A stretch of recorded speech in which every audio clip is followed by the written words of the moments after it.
I stare at the polished oak door of homespun Café, my cafe, willing it to swing open. The brass handle gleams in the morning light, mocking my expectations. It's been 20 minutes since our grand opening, and not a single family member has arrived. My phone vibrates against the marble countertop, another notification. I swipe open the screen to find congratulatory messages from former classmates, neighbors, even my old high school math teacher. The words blur together as I scroll. So proud of you. Can't wait to visit. Following your dreams. None from Mom. None from Dad. Nothing from Sierra or Elliot. With a knot tightening in my throat, I open our family group chat. The most recent message sits like a boulder on my chest. A photo of Mom and Dad flanking Elliot at some corporate awards ceremony. His perfect white smile beams beneath the banner reading, "Excellence in Financial Innovation." Mom's caption, "So proud of our son tonight." My stomach drops like I've missed a step on a staircase. I blink hard, fighting the sting behind my eyes as reality settles in. They've chosen Elliot. Again. On the most important day of my life, they're celebrating him instead. I set the phone face down on the counter, my hands trembling slightly. My cafe stands ready. Gleaming espresso machines, display cases filled with pastries I've spent days perfecting, hand-painted signs and cushioned window seats. Everything I've dreamed of since I was a little girl, drawing pictures of my imaginary bakery with rainbow crayons, and I stand here completely alone. As a child, I'd imagined a place where everyone felt at home, where the aroma of fresh bread and coffee wrapped around you like a warm blanket. I pictured my parents sitting at the best table, telling everyone who'd listen, "Our daughter made all this." The memory of endless double shifts floods back, waitressing mornings at the diner, bartending nights at the hotel lounge. 4 years of sore feet and aching backs, watching my savings climb dollar by dollar until I'd gathered $92,000. All while Elliot attended Wharton on our parents' dime, his apartment paid for, his future secured. "It's cute that you're interested in cooking, honey," Mom had said when I mentioned culinary school, "but it's not exactly practical, is it? Not like Elliot's business degree." I run my fingertips along the exposed brick wall, the wall I stripped, and refinished myself after finding this perfect storefront in downtown Portland. 3 months of renovation, painting until midnight, installing fixtures before dawn, learning plumbing from YouTube videos while my family asked when I would get serious about my future. For the past week, I've risen at 4 a.m. to bake, working until 9 p.m. to ensure everything would be perfect today. Perfect for the family that didn't show up. Maybe if this succeeds, they'll finally see me, I whisper to the empty cafe. The words hang in the air, pathetic and familiar. How many times have I chased their approval? How many times have I shrunk myself to fit their expectations? The memory of that art school acceptance letter burns in my mind, the one I declined because Dad said artists starve and Mom worried what relatives would think. The first of many dreams sacrificed on the altar of family approval. Years of swallowing my words when Elliot interrupted me at dinner. Years of accepting Sierra's backhanded compliments about my quirky ideas. Years of making myself smaller to avoid being labeled difficult or dramatic. Years of waiting for validation that never came. My phone buzzes again. Dad's name appears on the screen with a message that makes my jaw clench. "We need to talk about your cafe situation." My fingers hover over the keyboard. The old Carly would apologize, would ask what she'd done wrong, would beg for guidance. But something stops me. Maybe it's the sight of my logo on the window. Maybe it's the memory of signing my business license with shaking hands. Whatever it is, I type back, "The cafe is doing fine, thanks." 3 dots appear as Sierra starts typing. A moment later, a single heart emoji appears, her trademark passive-aggressive response when she disapproves but doesn't want to seem mean. I close the chat and slide the phone into my pocket. A knock on the window draws my attention. A line has formed outside, real customers waiting for my cafe to open. I smooth my apron, plaster on a smile, and unlock the door.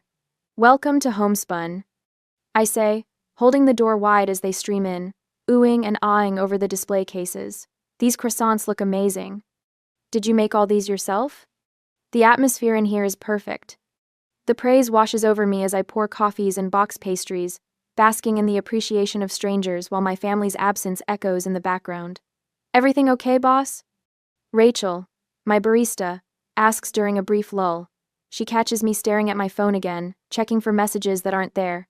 I tuck the phone away and straighten my shoulders. "Just family stuff." I nod toward the bustling cafe. where customers chat at tables and lounge in window seats, exactly as I'd imagined. This is what matters now. The words feel true as I say them, even as the ache of invisibility lingers beneath my ribs. Maybe this cafe isn't just about proving something to my family. Maybe it's about proving something to myself. A young woman approaches the counter, holding one of my lavender shortbread cookies.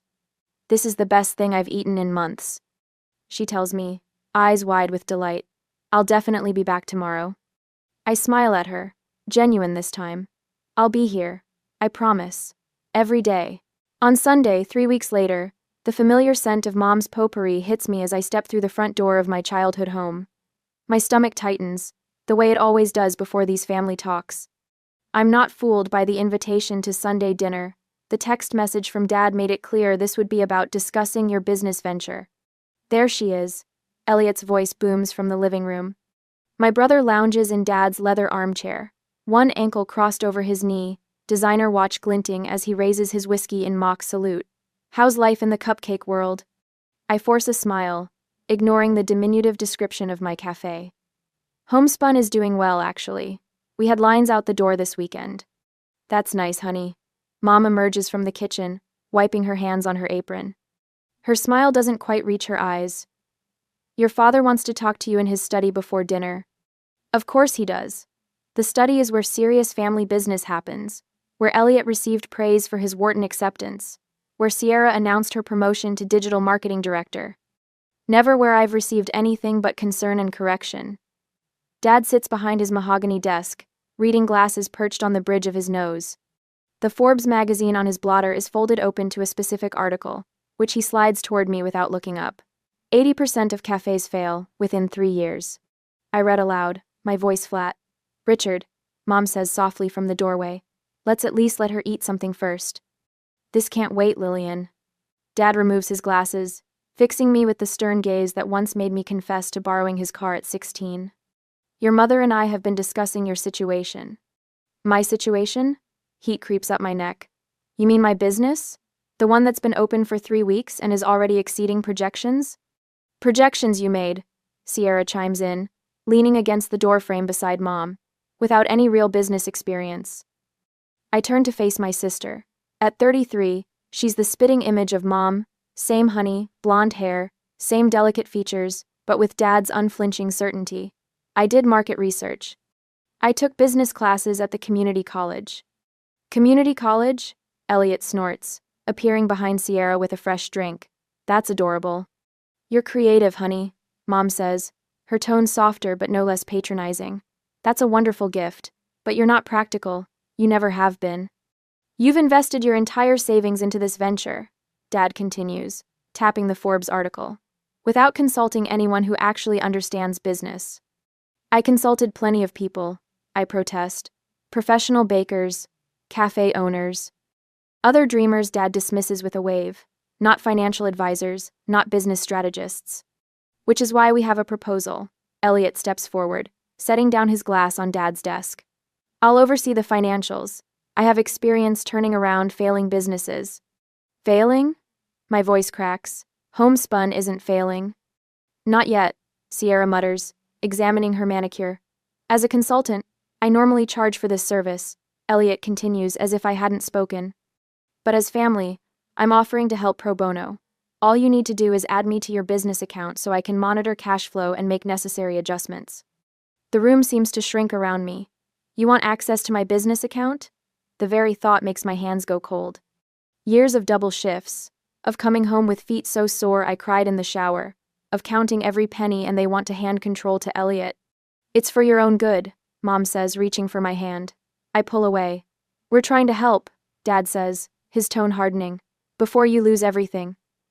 The unspoken threat hangs in the air: cooperate or face their disappointment, their withdrawal. Again, the invisible strings they've always attached to their love tightening around my throat. "When this collapses," Dad continues, leaning back in his chair, "don't say we didn't try to help." When, not if. The certainty in his voice should crush me. Instead, something shifts inside my chest. A quiet click, like a lock turning. I've seen this scene before, their concern masquerading as support while they position Elliot as my savior. I've played my part too many times, nodding gratefully as they explained why my dreams needed their guidance, their control.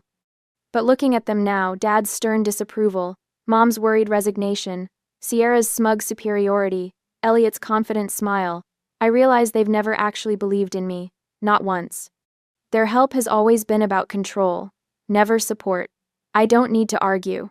I don't need to defend my business plan or my financial projections, or the growing customer base that returns day after day. Words won't change their minds, only proof will. Thank you for your concern, I say finally, my voice steadier than I expected. I'll think about it. The surprise on their faces is almost comical. They expected tears or anger or immediate capitulation, not this calm consideration. That's all we ask. Mom says quickly, relief softening her features. Now, dinner's getting cold. As we move to the dining room, my phone vibrates in my pocket. A text from Rachel. How's the family ambush going? Need an emergency call to escape? A smile tugs at my lips as I type back. Not yet. Thanks for checking. Another message appears from Tessa, the florist whose shop sits 2 doors down from Homespun. Customer loved your croissants with my arrangements, thinking we could do a Mother's Day special together? Behind her message is one from the barbershop owner across the street suggesting a cross-promotion, haircut discounts with coffee purchase. And below that, an email notification, Portland Chronicle food writer requests interview about new downtown cafe sensation. I slide my phone back into my pocket as Elliot regales everyone with stories of his latest consulting triumph. Under the table, my fingers unclench. I don't need my family's validation to succeed. I just need to prove them wrong. 4 days later, the phone rings for the 3rd time this week, right on schedule. Dad's name flashes across my screen as I slide trays of sourdough into the oven. Willow and whisk. This is Carly. I answer professionally, balancing the phone between my ear and shoulder. Just checking in, Dad says, his tone casual, but purpose transparent. Wanted to see how things are going with the cafe situation. I brush flour from my hands. Business is great, actually. Just pulled in our highest weekend numbers yet. That's nice. The hesitation says everything. I read that small businesses often see a honeymoon period before reality sets in. Just want to make sure you're prepared for when things level out. My jaw tightens. I appreciate your concern. Your mother and I worry. That's what parents do. After we hang up, I mark another tally in my notebook under Dad's concerned calls, number 12 since opening day. The bell above the door jingles as Mom breezes in, unannounced designer purse swinging from her arm. Surprise. There. She plants an air kiss near my cheek. I was in the neighborhood and thought I'd see how things are going. Just wrapped up the morning rush. I gesture to the half-empty display cases. As you can see, we sold out of most pastries before 11. She peers around, fingertip tracing invisible dust on a countertop. Have you considered hiring more help? You look tired. Before I can respond, my phone buzzes with a text from Elliot. Interesting article on why independent cafes struggle to compete with chains. Thought it might help you pivot before it's too late. Link attached. Moments later, Sierra's message follows. Just passed a franchise opportunity downtown. Much more stable income than going solo. Want me to grab you a brochure? I slide the phone into my pocket without responding, and focus instead on the notebook in front of me. Each page contains meticulously documented sales figures, customer counts, and positive reviews. The numbers don't lie. We're growing steadily each week. In the kitchen, I perfect my signature strawberry lavender tart, the recipe I spent months developing, the one that can't be found in any other bakery in Portland. The delicate balance of floral and fruity notes has become our most requested item. The florist on Maple wants to display your business cards, Rachel says, entering with a fresh stack of mail. Says customers always ask where to get coffee after buying flowers. I smile, adding this to my growing partnership list.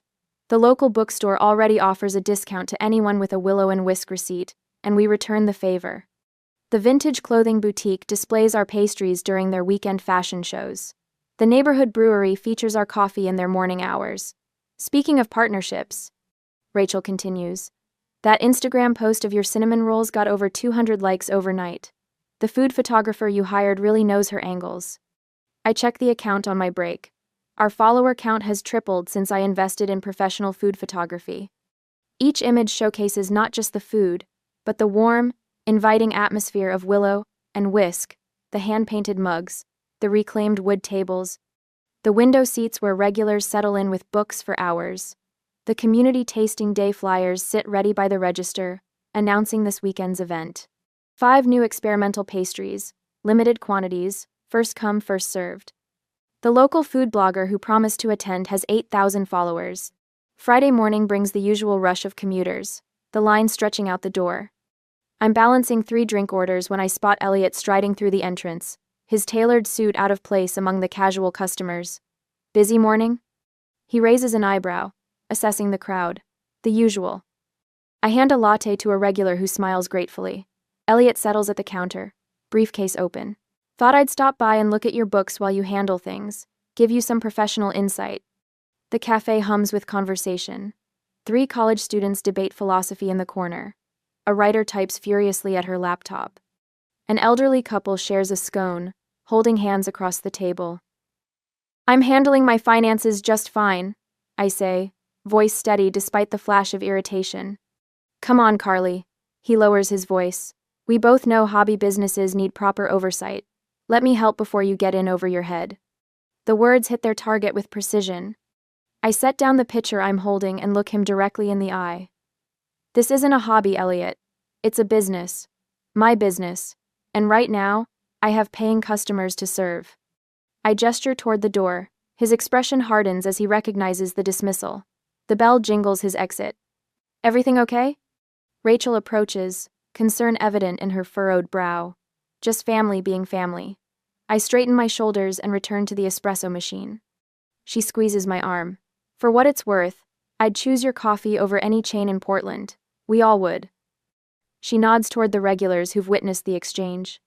Throughout the afternoon, notifications ping my phone. A customer tags us in a post about our life-changing almond croissants. The bookstore owner sends a message about the surge in business on days when they advertise our pastry deliveries. A tourist stops to tell me the vintage shop owner insisted she visit Portland's coziest cafe before leaving town. Saturday brings unexpected excitement. A woman in a pressed blazer enters during the mid-morning lull, notebook in hand. Carly Monroe? She extends her business card. Vanessa Walker, Portland Chronicle. I'm writing a feature on independent businesses thriving despite corporate competition. Your name keeps coming up. I blink in surprise. My cafe? The cozy cafe that outsold chains downtown. That's my working title. She smiles. Your sales figures compared to the chain 3 blocks down are impressive. Mind if I ask you some questions? The interview lasts through my lunch break. Vanessa photographs the space, the pastries, and me behind the counter. She notes the steady stream of customers, the warm greetings exchanged, the comfortable atmosphere that chains try to replicate but never quite capture. When she leaves, I check my email to find a catering inquiry from Technova, the prestigious software company whose headquarters opened downtown last month. We've heard wonderful things about your pastries, the message reads. Would you be interested in providing breakfast for our weekly executive meetings? Sunday afternoon, the Chronicle article goes live. The headline reads exactly as Vanessa promised, with a subheading, How Willow and Whisk Created a Community Hub While Outperforming Corporate Rivals. The article highlights our consistent growth, our partnerships with local businesses, and quotes from regulars who choose us over cheaper, more convenient chains. There's a graph showing our sales trajectory, a steady upward climb that defies the typical first-year slump most new businesses experience. My phone rings nonstop with congratulations. The cafe fills with curious newcomers clutching the newspaper. Rachel pins the article to our bulletin board. That evening, I curl up in my apartment above the cafe, listening to the familiar creaks of the old building settling. The article sits open on my tablet. With a deep breath, I copy the link and paste it into the family group chat with a simple message. Willow and Whisk got featured today. I set the phone down, not waiting for responses. Tomorrow brings another day of early baking, another day of proving myself not to them, but to me. The journey continues, one pastry at a time. The aroma of fresh sourdough fills the cafe as I pull another batch from the oven. 6 months in, and homespun has evolved from my desperate dream into something thriving and real. The chalkboard menu above the counter has doubled in size, featuring customer favorites that started as experimental weekend specials. Emma, can you take these scones to the display case? I hand a tray to one of my new part-time employees, still getting used to delegating after months of doing everything myself. She nods with a smile. Sure thing, Carly. They smell amazing. The lavender honey ones sold out before noon yesterday, says Thomas, my other new hire, as he steams milk for a cappuccino. Should I tell customers we're limiting 2 per person today? I consider this while wiping flour from my hands. Let's see how it goes. I made an extra batch. The cafe hums with morning activity, laptops open, conversations flowing, the espresso machine singing. My gaze drifts to the wall where local papers have featured homespun in 3 separate articles. The latest headline reads, Portland's hidden gem no longer hidden. Behind the counter, a new industrial mixer stands beside my original one necessary expansion after landing contracts with 3 local hotels. The Riverside, the Magnolia, and the Wellington now serve my pastries with their morning coffee service. Their daily orders alone have pushed my revenue to heights I never imagined. Monthly total, Rachel announces, sliding a paper across the counter during a rare, quiet moment. She's graduated from barista to assistant manager, handling finances while I focus on baking and expansion. The number at the bottom makes me blink twice. $48,000. That can't be right. I whisper. Double-checked it myself, Rachel says with a proud smile. Up 17% from last month. The hotel accounts put us over the top. I lean against the counter, legs suddenly wobbly. When I opened Homespun, Dad predicted I'd be lucky to break $15,000 a month after expenses. Now we've more than tripled that estimate. My phone buzzes with the distinct tone I've assigned to family messages. For a moment, I consider ignoring it. These days, I don't rush to check their texts like I once did. But curiosity wins. Dad, saw another article about your cafe.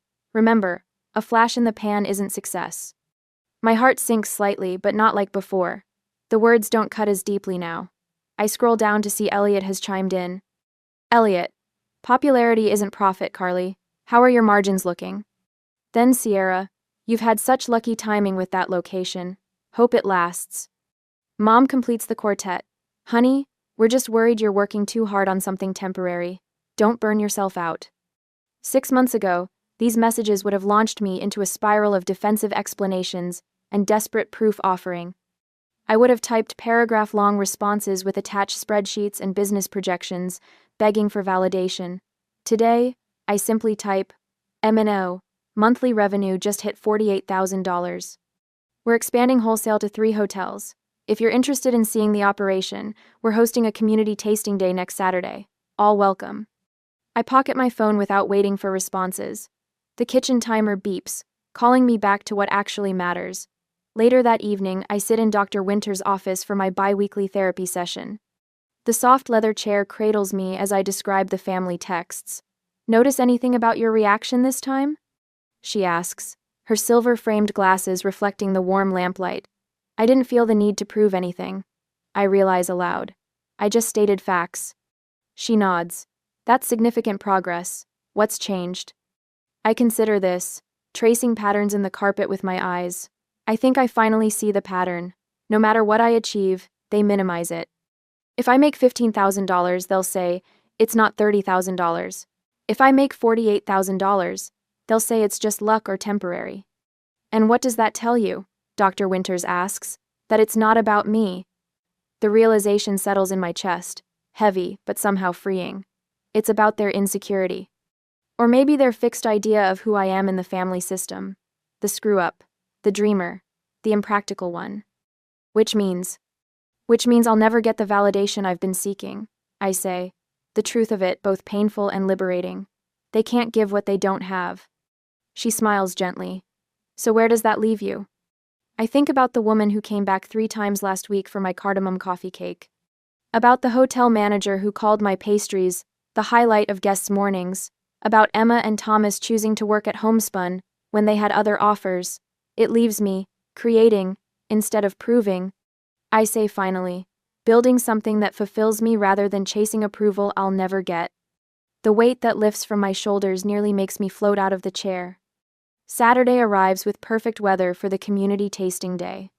Tables spill onto the sidewalk where we've set up samples of new menu items for customers to try. Local vendors I've partnered with have booths displaying their coffees, teas, and jams that complement my baking. The lemon blueberry tart is getting rave reviews.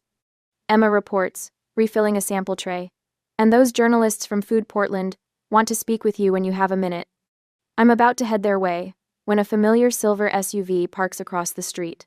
My stomach tightens as four figures emerge: Dad in his weekend golf shirt, Mom clutching her designer handbag, Elliot in business casual despite the weekend, and Sierra with her picture-perfect family in tow.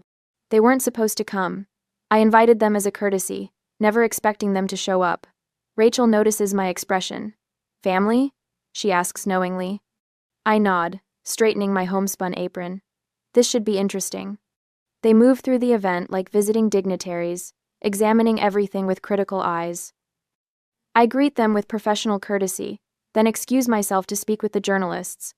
From the corner of my eye, I watch the family dynamics unfold. Dad picks up a croissant, breaking it apart. The lamination could be more consistent, he announces loud enough for nearby customers to hear. Carly always rushes the folding process. Mom brushes imaginary crumbs from a perfectly clean table. The tables are a bit close together, don't you think? It feels cramped. Sierra rearranges the sample display. These would look better grouped by color rather than flavor, she tells Thomas, who glances at me with confusion. But it's Elliot who truly oversteps. I finish my interview to find him deep in conversation with the journalist, one hand casually propped on the counter as if he owns the place. As I was telling my sister when she was developing the business model, he's saying, artisanal quality at scale requires systematic efficiency. I helped implement some of those systems. The journalist nods, scribbling notes. I step forward, temperature rising. Before I can speak, Dad joins them.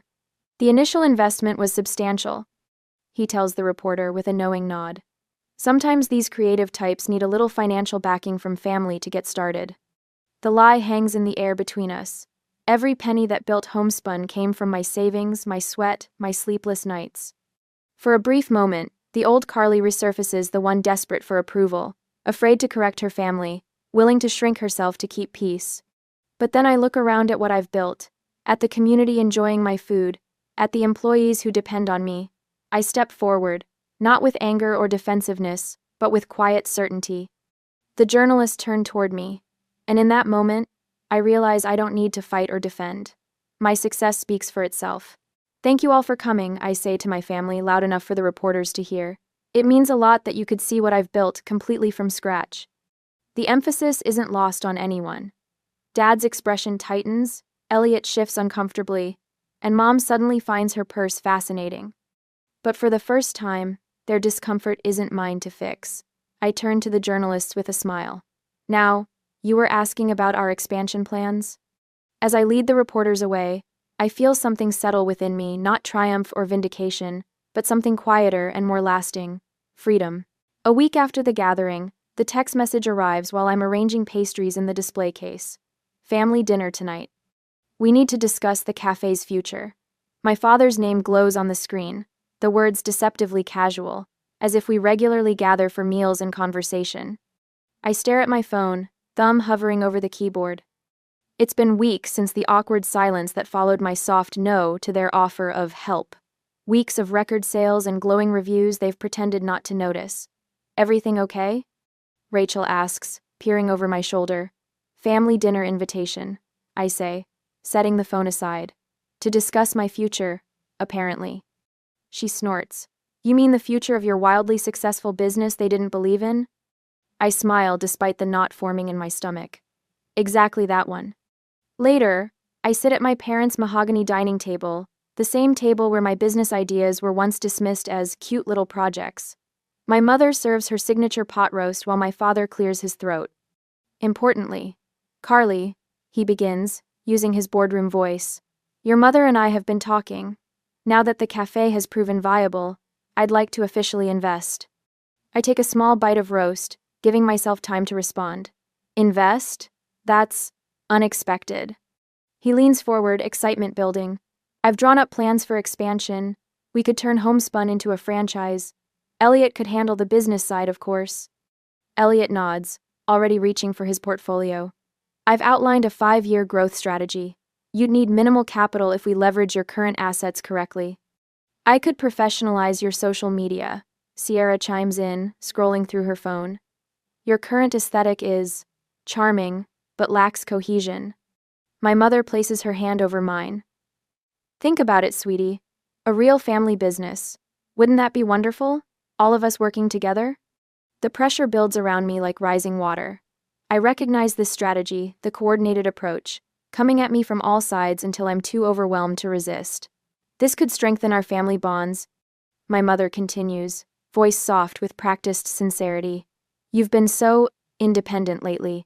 It feels like you're pulling away. My father frowns. Success shouldn't come at the cost of family unity, Carly. Going solo when you could have family backing seems... Sierra pauses, selecting her word carefully. Selfish.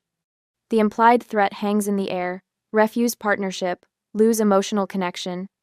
I've spent a lifetime fearing exactly this. Your initial success is impressive, my father concedes, but without proper business expertise, these things rarely last. I'm saved from responding by my phone buzzing. I glance down to see my supplier's name. Excuse me, I need to take this. I step into the hallway, grateful for the interruption until I hear the message. We're discontinuing service to smaller accounts. Supply chain issues. Last delivery next week unless you can guarantee minimum orders of... The number he quotes is staggering, impossible for a cafe my size. Perfect timing. My family offers salvation, just as disaster threatens. The coincidence feels almost orchestrated. I return to the table, where 4 expectant faces wait. For a moment, I consider giving in. The supplier crisis could devastate my business. My family's resources could solve the problem instantly. But something stops me. Maybe it's the memory of dawn light filtering through my cafe windows. Maybe it's the weight of the keys in my pocket keys to something I built entirely myself. Thank you for the offer, I say, my voice steadier than I feel. But I need to decline. My father's eyebrows shoot up. Carly, be reasonable. I built this without your help or belief, I continue, the words I've rehearsed in my mind finally finding air. And I'll continue that way. I reach into my bag and pull out a folder. I've just signed an exclusive contract with Blackbird Roasters. They won the Regional Barista Championship 3 years running. I slide the contract across the table. They're supplying me at premium rates because they believe in what I'm building. Sierra's mouth opens slightly. But aren't suppliers cutting small accounts? Some are, I agree, pulling out another document. These are my quarterly financials. I'm exceeding projections by 32%. My father's fingers twitch toward the papers. And this, I say, placing a final document on the table, is the lease for my second location, downtown, near the art museum. Silence blankets the room. For the first time in my life, I've rendered my family speechless. The community tasting day arrives 3 weeks later. Customers spill onto the sidewalk, clutching coffee cups and sample plates. A reporter from the Portland Herald weaves through the crowd, notebook in hand. Excuse me, she says, approaching Elliot near the pastry table. Are you with the cafe? He straightens his tie.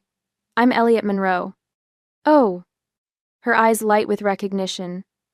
Your sister's business is kind of a local phenomenon. Everyone's talking about her expansion plans. I step forward, unable to resist. This is my business, I clarify. And no, I don't need financial oversight. So, clarify. Elliot's face flushes as the reporter turns away, already distracted by the mayor's arrival. Carly Monroe! Mayor Thompson calls, extending her hand. Congratulations on transforming this corner. Your cafe has become a neighborhood anchor. Miss Monroe, interrupts an older gentleman in a tailored suit. The Business Association would like to present you with this year's Entrepreneurship Award. My father stands frozen nearby, watching as his golf partner, the city's most respected real estate developer, enthusiastically shakes my hand.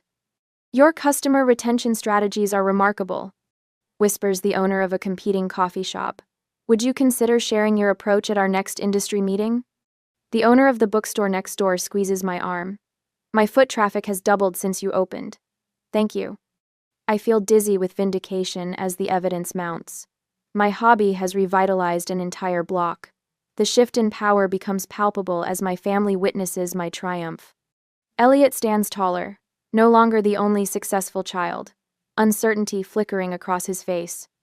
My father awkwardly accepts congratulations for his daughter's achievement, discomfort evident in his stiff smile. Sierra approaches hesitantly. Your cafe photos are stunning. Would you share some photography tips for my clients? And finally, my mother finds me alone by the register, tears glistening in her eyes. I never thought this would work, she admits, voice barely audible. I look around at my thriving business, at customers enjoying my food, at staff I've trained, at a dream manifested through my own persistence. I know. I tell her, the words no longer bitter on my tongue. That's why I had to prove it to myself. The glossy pages of Food and Flavor magazine spread across my desk, my cafe featured in a 4-page spread. Willow and Whisk. Portland's hidden gem shines bright. I trace my fingers over the photos, customers lounging in window seats, display cases brimming with pastries, my signature lavender shortbread cookies arranged in perfect rows. Boss? Trevor knocks on my office door, clipboard in hand. The corporate order for Lewis Financial is ready for delivery, and the Hendersons confirmed final numbers for their wedding tasting tomorrow. Thanks. I smile at him, one of 12 dedicated employees who've helped transform my dream into something greater than I ever imagined. How are the workshops shaping up? 23 signups for your pastry class next week. We might need to add another session. 1 year. 1 year since I stood alone in this space, wondering if anyone would come. Now we're juggling a second location across town, a booming catering division, monthly baking workshops, and a line of packaged goods stocked in specialty stores throughout Oregon. Carly. Rachel bursts in, carrying a massive flower arrangement. These just arrived for the anniversary party. Where should I put them? By the entrance. The caterers arrive at 4. I check my watch. I can't believe we hired caterers. Feels strange not cooking for our own celebration. You deserve to enjoy your party without working it. She gives me a knowing look. Your family confirmed they're coming?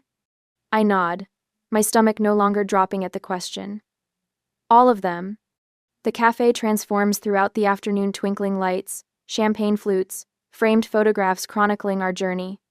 I adjust a centerpiece as the first guests arrive, loyal customers, local vendors, fellow small business owners who've become friends. And then my family walks in. Dad shakes hands with my head pastry chef. Mom admires the decor. Elliot and Sierra weave through the crowd, stopping to examine the packaged cookie display. But they're not the center of my focus. They're simply part of the tapestry of this moment. Rachel taps a glass for attention. A toast, she announces, raising her champagne, to the woman who never gave up on her dream. Applause ripples through the room. I scan the familiar faces surrounding me, the same family members who missed my grand opening, but the dynamic couldn't be more different. They're here as guests, not validators. Their presence is welcome but no longer necessary. Congratulations, Carly, Mom says, approaching with a gift bag. The magazine feature is impressive. Thanks. I accept the bag without the desperate need for her approval that once consumed me. Have you thought about expanding the packaged line? I noticed a gap in the gluten-free market. Dad suggests.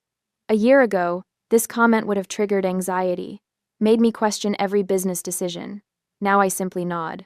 We're exploring options for next quarter. Later, I retreat to my office for a moment of quiet. I flip open my journal, reading my entry from this morning. Success isn't proving others wrong, it's proving yourself right. Words I've finally learned to live by. The monthly boundaries check-in with Dr. Marshall has helped separate my family relationships from my business identity. I recognize my parents' limited perspective without resentment. I appreciate Elliot's marketing suggestions while honoring my own instincts. Our interactions have quality now, if not quantity. My internship program for community college students starts next month. 5 aspiring bakers will learn what took me years to discover. Build something because you love it, not to prove a point. I'll tell them. The revenge narrative I once clung to has transformed into something more valuable: inspiration. Knock knock. Elliot appears in the doorway. Got a minute? I've been thinking about starting my own consulting firm. Would love your input on the business plan. The irony isn't lost on me. My brother, the golden child with the Wharton degree, seeking my advice. Later still, I overhear Dad talking to his business associates. My daughter's place, he says, pride evident in his voice. Sierra shows off Willow and Whisk photos in her marketing portfolio. Mom discusses baking techniques she's learned from me for family gatherings. Not hierarchy, but mutual respect. After everyone leaves, I lock the door behind them, and stand alone in the darkened cafe. I run my hand along the worn brick walls that once seemed impossible to afford. My gaze drifts to two framed items side by side, my first dollar earned, and the Portland Chronicle article that declared Willow and Whisk a culinary destination. They called it a hobby. Now it's my life. But more importantly, it's always been my passion, whether they saw it or not. External validation was never the true goal. I realize that now, standing amidst the life I've built brick by brick, pastry by pastry, following a vision that was always clear to me, even when others couldn't see it. Have you ever pursued a dream others dismissed as impractical? What would you tell someone whose passion isn't being taken seriously by the people closest to them? Share your thoughts below.